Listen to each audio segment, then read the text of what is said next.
Hey everyone, welcome back to another video. Today we're going to be talking about things you should never, ever, ever do while you're under contract on a home that you're purchasing. So if you're new here, my name is Megan. I'm a realtor in Lexington, Virginia, and I cannot wait to share these tips and tricks with you. So make sure that you hit that like button and share it with all your friends if you find this information useful. I would also like to hear from you on things you should never do while under contract in your home. So leave me a comment below if you have anything to share. Let's go ahead and get started.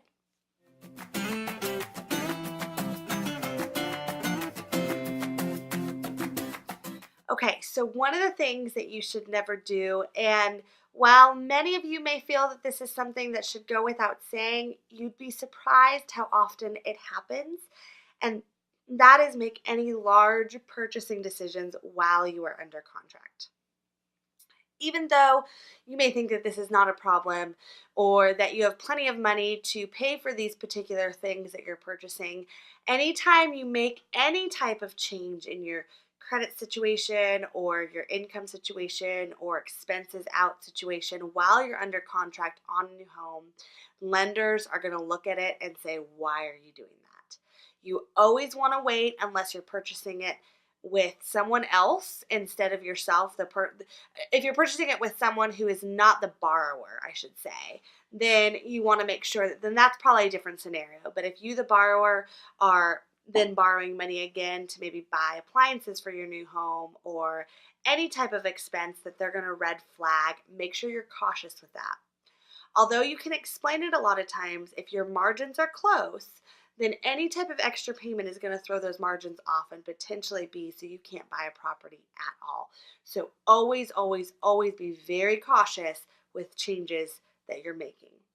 One of the biggest ones that I have seen is car purchases right or around or before or during a contract time. And that is like asking for trouble because those are generally big purchases. There's normally not a way to easily pay them off. It can oftentimes come with a hefty payment tag. So you just want to really, really, really be cautious of making any type of purchasing decision while you're under contract on this property, if in fact borrowing money is part of that purchase price. Purchasing. Another thing you want to do when you are under contract on a new property is be overly concerned with inspections.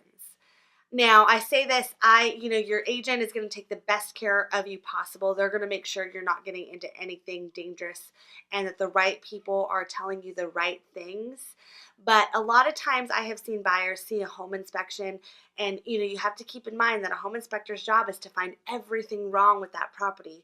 Some of which may be things that are really more like punch list items and not urgent. Maybe the door's a little crooked or maybe, the doorknob's loose and they want you to tighten that. Those aren't things to be concerned about. So when you're looking at that home inspection and it feels really overwhelming, just have your realtor guide you on what's really a concern and also, have those professionals come in like a contractor or whoever it might be and give you an idea on what that would cost to repair. We do not want you being concerned with the overall amount of what these items are, just more or less how, what the seller's going to take care of and what you're responsible for in that kind of situation. Unless, of course, you're talking about things that you cannot, in any circumstance, fix or repair, and then those may be more concerning items. But of course, you're going to want your professional to tell you, hey, let's take a deeper look at this. But just in my opinion, don't be overwhelmed by the amount of things. So more the line items of them because there's just so many a lot of times. As it should be. Your home inspector should find everything down to a loose floorboard or a squeaky door. They should find everything for you. So if you're using the right people. Another thing you never want to do while you're buying a home is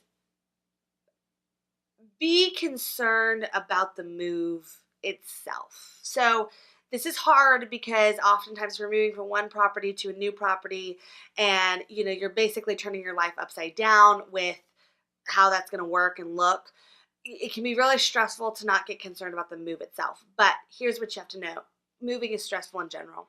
It doesn't matter if you have plenty of time or no time at all. Generally, it's still going to be a stressful scenario. And I definitely think that it is something that you should try your best to get done quickly, but at the same time, we know that it takes a long time for some people. So my biggest thing is don't let that be overwhelming. You know, you got to think about the end goal of getting into this new property. So just don't try to, do your best to try not to be overwhelmed by it.